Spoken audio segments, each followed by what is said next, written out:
प्रिय मित्रों, स्वागत है आपका आपके अपने चैनल स्टडी विद प्रदीप में। दोस्तों, सी टेट के लिए हम लोग लगातार साइंस के प्रैक्टिस पेपर को आगे बढ़ा रहे हैं। साइंस का जो प्रैक्टिस पेपर पिछली बार आपका ऑनलाइन मोड में कराया गया था, उन सभी प्रैक्टिस पेपर को एक एक करके आगे की दिशा में ले चल रहे हैं। उसके बाद हम लोग प्रीवियस ईयर क्वेश्चन पेपर 500 आपके एनसीईआरटी और प्रीवियस ईयर मिला करके और 100 क्वेश्चन आपके जो हैं शिक्षण अभिरुचि से मिला करके और टोटल 600 प्रश्नों की यह श्रृंखला आपको और जो हैं 10 महत्वपूर्ण टॉपिक, जो 10 आपके प्रैक्टिस पेपर आपको एक साथ दिए जाएंगे।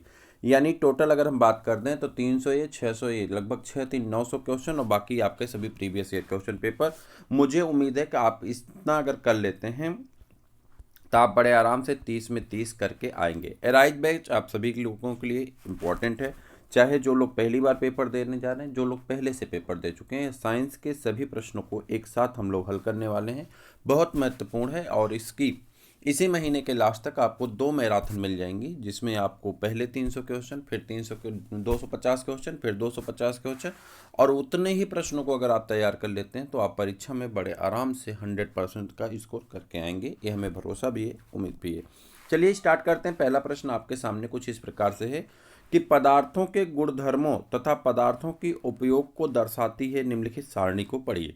यहाँ पे पदार्थ दिए गए हैं और उसके गुणधर्म दिए गए हैं, ठीक है। मटेरियल और उसका यूज दिया गया है और उसको सारणी के रूप में दिया गया है, आपको उसके बारे में बताना है। सारणी कुछ यहाँ पे दी गई, जैसे कि नंबर 1 पे दिया गया है, क्या दिया गया है, आघात वर्धता दी गई है। नंबर 2 पे उच्च गलनांक दिया गया है। नंबर 3 पे अगर चले जाएं तो यहाँ पे उष्मा का सुचालक और कुचालक उष्मा का और विद्युत का सुचालक दिया गया है। 4 पे स्ट्रांग यानी प्रबलता दी गई है और 5 पे उच्च उष्मा प्रसार गुणांक दिया गया है। अब इधर आ जाते हैं, उपयोग में आ जाते हैं। तो चलिए इसको मिलाने का अगर प्रयास आप करेंगे तो आपको कहा क्या जा रहा है, देखिए कि जोड़े के सही क्रम को सेट करिए। अब देखिए, अगर आप सही क्रम को, पहली बात तो लगभग सभी क्या हैं, मेटल हैं। अब जोड़े के सही क्रम को सेट करिए। आघात वर्धता मतलब होता है, मैलिएबिलिटी का मतलब क्या होता है, उसे पीट करके आप क्या बना देंगे। तो यहाँ पे आइए, देखिए यहाँ पे दिया गया है आघात वर्ध में क्या होगा, भोजन सामग्री को लपेटने का कार्य करेगा। इतना पतला चादर बना देंगे कि वो भोजन सामग्री को लपेटने के लिए उपयोग में आने लगता है। आघात वर्ध मतलब क्या होता है, उसे चादर के रूप में पीट करके चादर के रूप में मेटल को बदल देना, तो ये भोजन सामग्री को लपेटने के काम आने लगेगा। उच्च गलनांक, साधात्रियों के तापन तंतु, ठीक। उसके बाद जो भट्ठियाँ होती है, जो चिमनियाँ होती हैं, वहाँ पे जो तापन तंतु लगे होते हैं वो किसके होते हैं, उच्च गलनांक के होते हैं।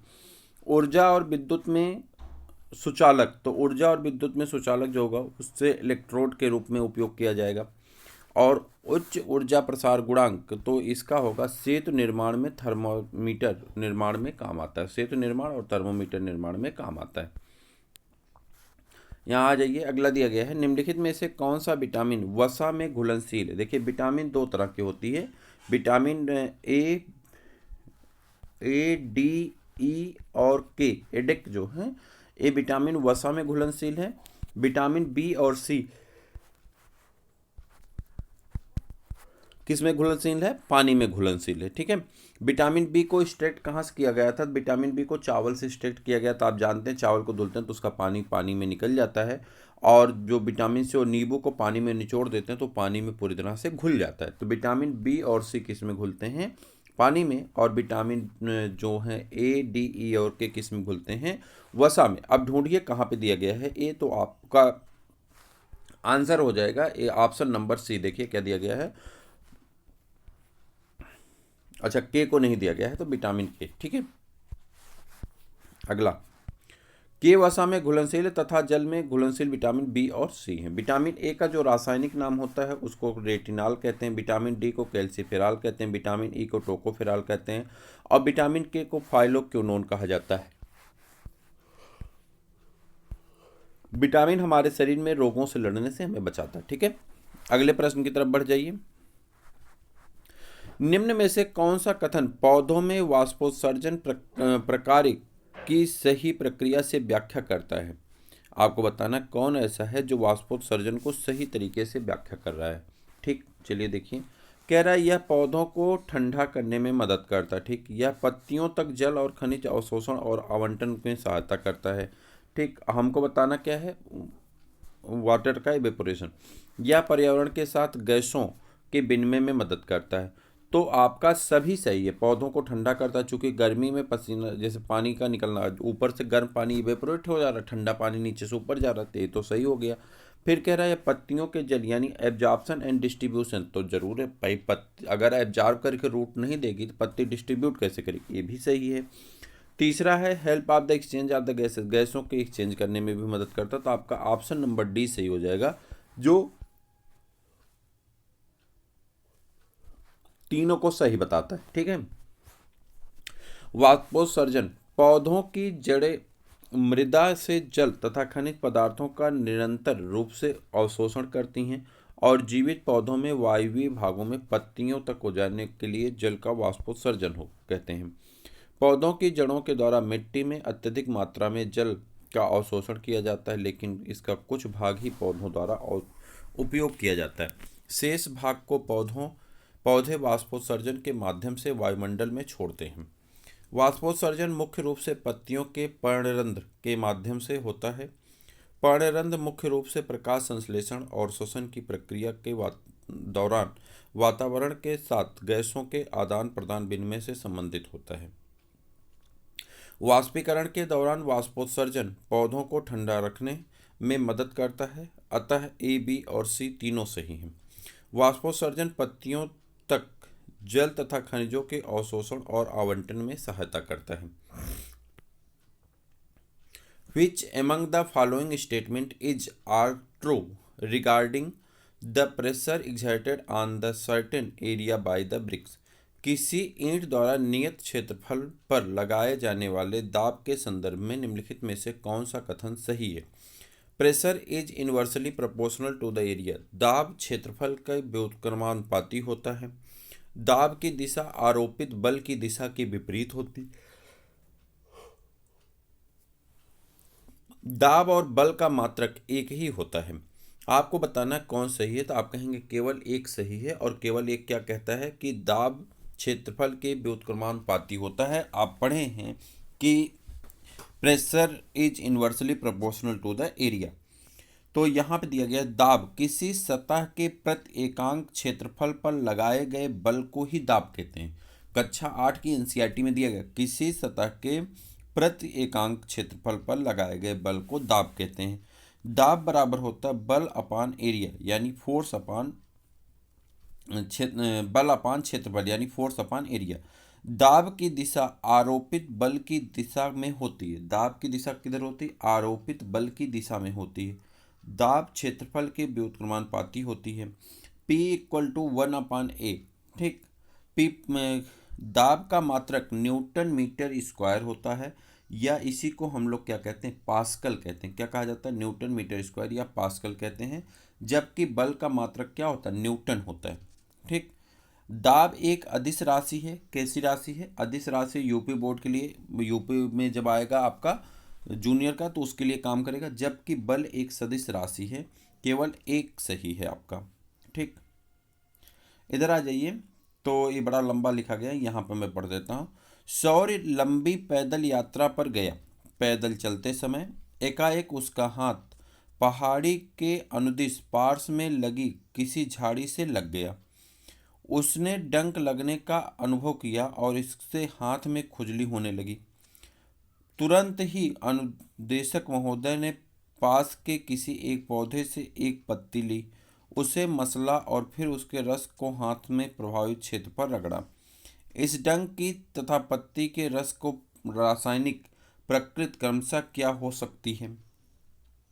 सॉरी, तो ये आपका आंसर होगा, इस अम्लीय और क्षारी हो सकते हैं। ठीक है, अब इसमें देखिए क्या कह रहा है।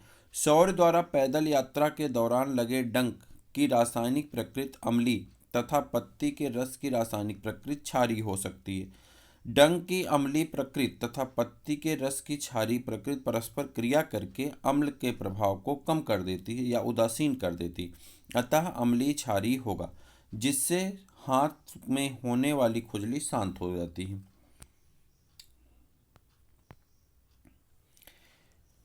व्हेल, शार्क, डॉल्फिन और मछली सभी जलीय जीव हैं। निम्न में से कौन सा कथन इनके श्वसन तंत्र का सही प्रकरण दर्शाता है?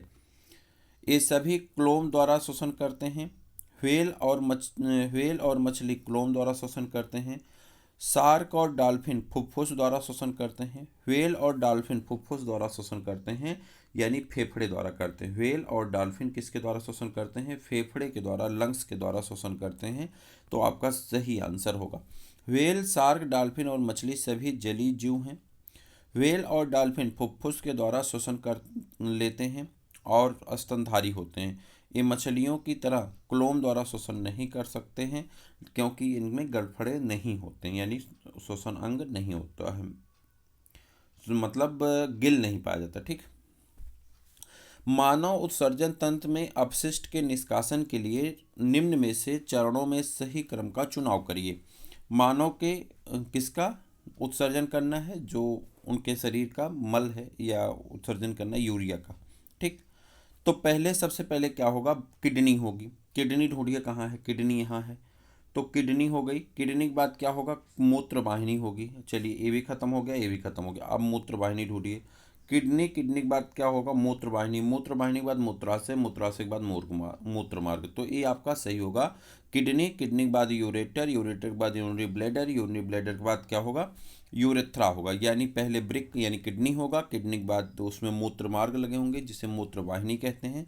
मूत्र वाहिनी आगे जा कर के मूत्र को मूत्राशय में इकट्ठा करता है और फिर वहाँ से मूत्र मार्ग उसे क्या करते हैं? बाहर की दिशा में ले जाते हैं। मानव उत्सर्जन तंत्र में अपशिष्ट से निष्कासन के लिए क्रमशः निम्नलिखित चरण हैं: ब्रिक, मूत्राशय, मूत्रवाहिनी, मूत्राशय और मूत्र मार्ग। आगे आ जाइए। अगला प्रश्न आपका है क्वेश्चन नंबर 8। आज की श्रृंखला का क्वेश्चन नंबर 8 आपके सामने। आपको इसका आंसर करना है। आंसर करके बताइए कि सही आंसर क्या होगा। पूछा जा रहा है कि उचित मिलान करना है और उचित मिलान को आपको बताना है। क्या लिखा गया है उसे पढ़िए और बताइए। कह रहा है कि प्रजनन प्रणाली है और सामने पौधा है। कटिंग के द्वारा, स्पोर फार्मेशन के द्वारा, फिर कह रहा है फ्रेगमेंटेशन के द्वारा और बडिंग के द्वारा। तो आपको पता है बडिंग कौन करता है? ईस्ट करता है। कटिंग किस में होता है? गुलाब में होता है। स्पोर फार्मेशन किस में होगा? तो फर्न में। अच्छा, 5 दिया गया, 4 को मिलाना। ठीक है, तो यहाँ पर देखिए कटिंग के द्वारा क्या होता है? गुलाब होता है। ठीक। बीजांड निर्माण में क्या होगा? फर्न होगा। और उसके बाद विखंडन यानी फ्रेगमेंटेशन द्वारा स्पायरोगायरा होता है। और मुकुलन यानी बडिंग के द्वारा कौन रिप्रोडक्शन करता है? तो आप कहेंगे ईस्ट करता है। किसी रासायनिक अपक्रिया निहित पदार्थ के निम्न पहलुओं को देखिए: सभी पदार्थ की भौतिक अवस्थाएं, सभी पदार्थों के गुणों की संख्या, प्रत्येक पदार्थ के परमाणुओं की संख्या और सभी पदार्थों के सभी परमाणुओं के द्रव्यमान का मान। कह रहा उपर्युक्त में से क्या रासायनिक अपक्रिया होने से पूर्व एवं उपरांत एक समान रहता है? उसे आपको बताना है। तो आप कहेंगे जो है किसी भी पदार्थ का जो परमाणु संख्या होती वो समान रहती है और किसी पदार्थ के परमाणुओं का द्रव्यमान जो है वह समान रहता है। तो आपका ऑप्शन नंबर सी और डी सही हो जाता है। इसलिए ऑप्शन नंबर सी आपका क्या हो जाएगा? सही हो जाएगा।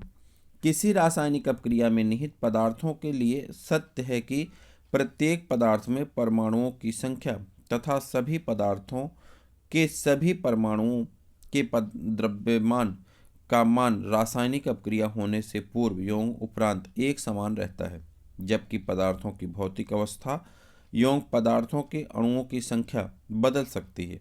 अतः सी और डी सही है। A gas is produced when a metal react with the acid. एक गैस निकलती है जब एसिड के साथ रिएक्शन होता है। Which of the following statement is true about this gases. इस गैस के लिए कौन सा स्टेटमेंट आपका सही है? जब कोई धातु अम्ल से अपक्रिया करती है तब एक गैस उत्पन्न होती है। इस गैस के संदर्भ में निम्न में से कौन सा कथन सही है? It turn lime water milky. यह चूने के पानी को दुधिया कर देती है। इसकी गंध तीखी होती है। यह पॉप की धुन के साथ जलती है। यह अमोनिया के विलयन के साथ घना श्वेत धुआं देती है। आगे आ जाइए, जब कोई धातु अम्ल से अपक्रिया करती है तो धातु लवण तथा हाइड्रोजन गैस उत्पन्न करती है। एक पॉप की ध्वनि के साथ जलती है। पॉप की ध्वनि हाइड्रोजन गैस की उपस्थिति को दर्शाती, इसलिए आपका ऑप्शन नंबर क्या हो जाएगा, सी सही हो जाएगा। आपको बता दें कि जो आप सीटेट का तैयारी कर रहे हैं, सीटेट के एग्ज़ाम के तुरंत बाद आपका उम्मीद है कि 24 तारीख को, जो 24 नवंबर को डेट लगी हुई है किसकी, जो है आपकी बीएड वर्सेस बीटीसी की, पूरा उम्मीद है कि बीएड वालों को चांस मिलेगा प्राइमरी में। अगर प्राइमरी में चांस मिलता है 24 को फैसला आ जाता है, फैसला सुरक्षित रखा गया है। 99.99% चांस है कि बीएड वालों को प्राइमरी में चांस मिलेगा। अगर प्राइमरी में चांस मिलता है तो 26 या 27 तारीख से आपका सुपर टेट का बैच स्टार्ट होगा। सबसे पहले हम आपके लिए हिंदी इत्यादि लेकर के आएंगे। जो सब्जेक्ट हम पढ़ा सकते हैं, हिंदी है, विज्ञान है, ठीक है, और जनरल नॉलेज का पोर्शन है, यानी जीके का पोर्शन हम करवाएंगे। बाकी जो विशेष चैप्टर हैं, जो विशेष चैप्टर जैसे आपका मैथ है, या आपका जो उसमें क्या कहते हैं इंग्लिश का पोर्शन है, जो आपका उसमें संस्कृत का पोर्शन है, उसके लिए हम अलग से टीचर की व्यवस्था अवश्य कर देंगे। परंतु फैसला अगर मामले में आता है कि सुपर टेट के प्राइमरी के लिए आता है तो, और इसके लिए आप सभी मित्रों को हमारे साथ जुड़ना होगा, और जब आप जुड़ेंगे तभी आप इसका लाभ उठा सकते हैं। लेकिन अगर मामला प्राइमरी के पक्ष में नहीं आता है तो सिर्फ वही बैच चलेंगे जो बैच इंडिविजुअली हम पढ़ा सकते हैं, जो सब्जेक्ट हम पढ़ा सकते हैं। जो सब्जेक्ट हम नहीं पढ़ा सकते हैं उसके लिए हम टीचर तब हायर नहीं करेंगे। लेकिन अगर फैसला प्राइमरी के पक्ष में आता है तो सभी मित्रों के लिए निःशुल्क बैच होगा, एक भी पैसा आपको पेड नहीं करना होगा। निःशुल्क बैच आपके लिए स्टार्ट होगा, और वह निःशुल्क बैच आपको सभी के लिए लाभदायक होगा। ठीक है। एक व्यक्ति ने खाना पकाने के ईंधन के लिए यक्स खरीदा। ठीक, ईंधन के रूप में यक्स का उपयोग, यानी यहाँ पे बताना आपको किसका उपयोग करने के लिए उसमें कौन सा गुण होना चाहिए। सस्ता और निम्न ज्वलनताप नहीं, उच्च कैलोरी मान तथा उच्च ज्वलनताप। ठीक, मध्य कैलोरी मान और निराविसी, और आगे आपको बताना है मध्य ज्वलनताप और सस्ता। ठीक, अगला है निम्न कैलोरी मान और निराविसी। निराविसी मतलब नॉन टॉक्सिक। ठीक, तो अब आपको बताना है कि वो कैसा होना चाहिए। पहले तो देखिए, आपका अगर बहुत ज़्यादा तापमान वाला होगा, जैसे हाइड्रोजन है, तो उससे आप खाना तो बना नहीं सकते, तो आपको मध्यम तापमान का लेना पड़ेगा, जिसे आप मॉडरेट हो, जैसे गैस है, इसे ले सकते हैं, जिसकी कैलोरी वैल्यू आपको पता लगभग 45,000 तक होती। तो ऐसी चीज़ें चाहिए जो आप गैस का उपयोग कर सकते हैं। मध्य ज्वलन ताप लेना पड़ेगा आपको। और क्या लेना पड़ेगा, जो निम्न कैलोरी हो, नॉन टॉक्सिक हो। तो आपको यहाँ पे सी और डी जो है वो सही है। तो मध्यम कैलोरी मार्ग और डी जो है आपका सही है। तो इस प्रकार से ऑप्शन डी आपका क्या हो जाता है, सही हो जाता है। ईंधन के रूप में यक्स का उपयोग करने के लिए इनमें निम्नलिखित गुण होने चाहिए। मध्यम कैलोरी मान और निराविसी होना चाहिए। मध्यम कैलोरी ज्वलन ताप और सस्ता होना चाहिए। ऊष्मीय कैलोरी मान अधिक होना चाहिए। इसका भंडारण तथा स्थानांतरण सरलता से होना चाहिए। आगे आ जाइए। एक चुटकी KMnO4, ठीक, पोटेशियम परमैंगनेट जल आसवन संयंत्र में डालने से decrease the boiling temperature of water, पानी के उबालने का तापमान कम हो जाता है, पानी का पीएच बढ़ जाता है, कार्बनिक अशुद्धियाँ दूर हो जाती हैं, जल वाष्पों का सघन संघनन बढ़ जाता है, पानी का क्वथनांक बढ़ जाता है। एक चुटकी KMnO4 पोटेशियम परमैंगनेट जल आसवन संयंत्र में डालने से कार्बनिक अशुद्धियाँ दूर हो जाती हैं। कार्बनिक अशुद्धियों के अंतर्गत मानव मल, जैविक अपशिष्ट पदार्थ, तेल, यूरिया, मूत्र, ठीक, इत्यादि चीज़ें आती हैं। नीचे दिए गए कथनों को पढ़िए और सही विकल्प का चयन करिए। असर्शन है, a switch off a source of electric current in एक सर्किट, एक विद्युत परिपथ में स्विच बहुत धारा का स्रोत होता है। When the switch is open the air gap between the terminal prevention the flow of the current. जब स्विच खुला होता है तो टर्मिनल के बीच वायु के विच्छेद विद्युत के प्रवाह को रोकता है। दूसरा है ए और आर दोनों सही हैं और आर ए की सही व्याख्या करता है, और ए यहाँ पर आ जाइए, डायरेक्ट आंसर पे आते हैं। एक विद्युत परिपथ में स्विच विद्युत धारा का स्रोत नहीं है, बल्कि यह विद्युत परिपथ को पूरा करने तथा विच्छेदित करने में उपयोग किया जाता है, जिससे विद्युत धारा उसमें से गुजर सके। जब स्विच खुला यानी ऑफ होता है तो टर्मिनल के बीच वायु विच्छेद विद्युत का प्रवाह करता है।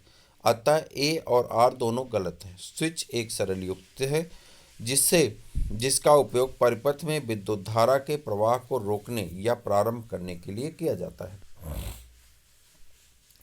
किसी हल्की और भारी वस्तु की गतिज ऊर्जा एक बराबर है।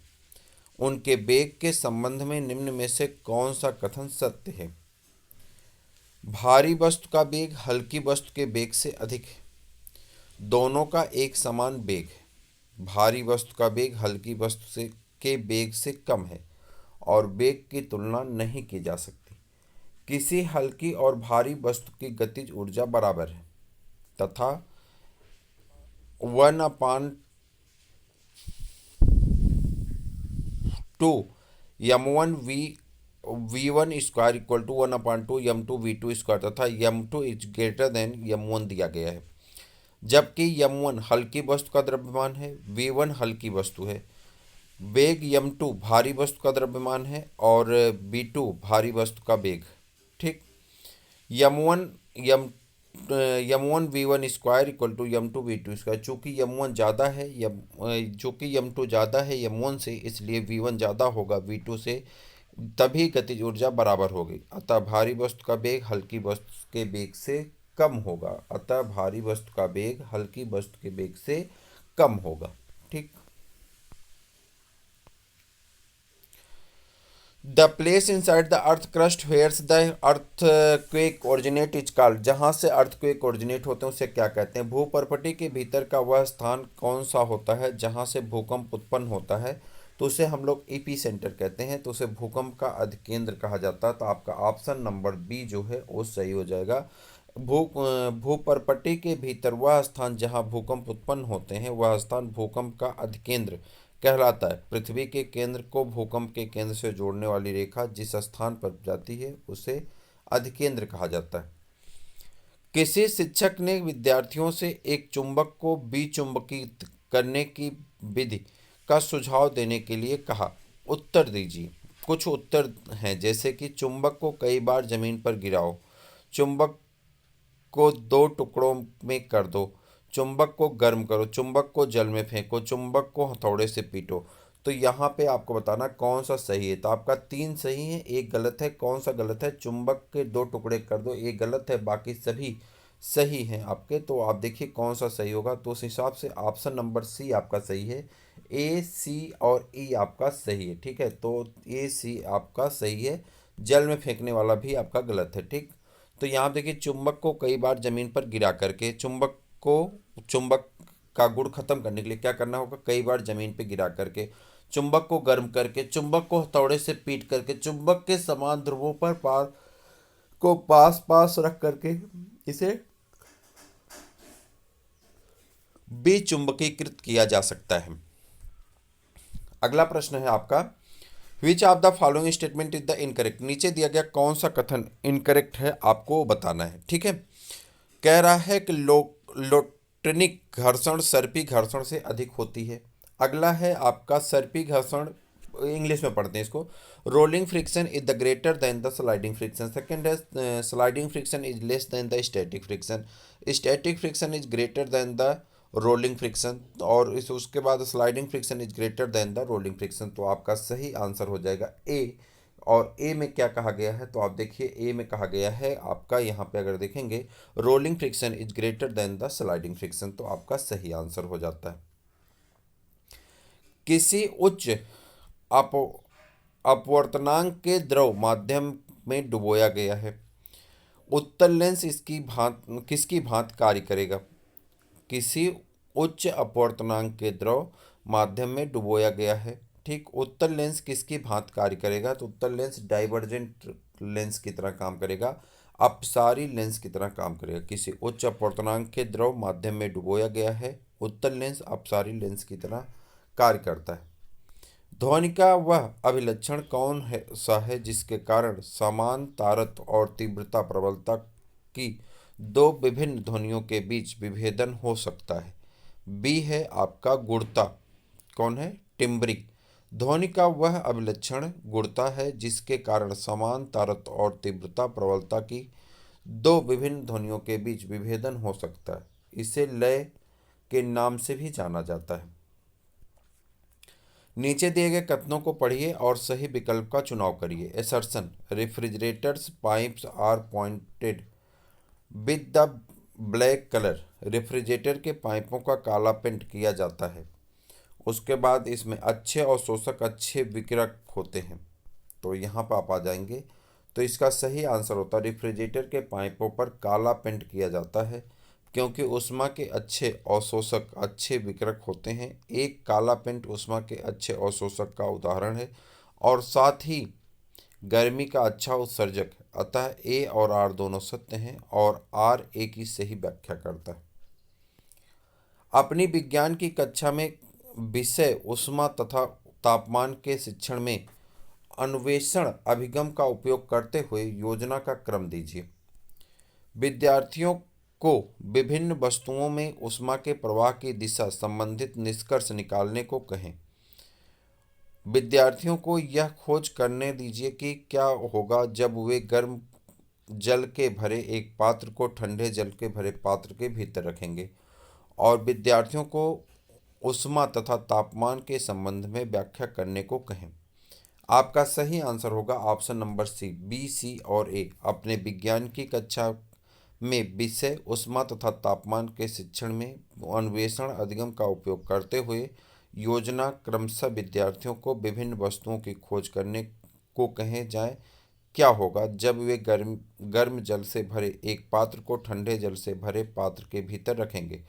तदुपरांत उनसे ऊष्मा तथा तापमान के संबंध की व्याख्या करने को कहेंगे।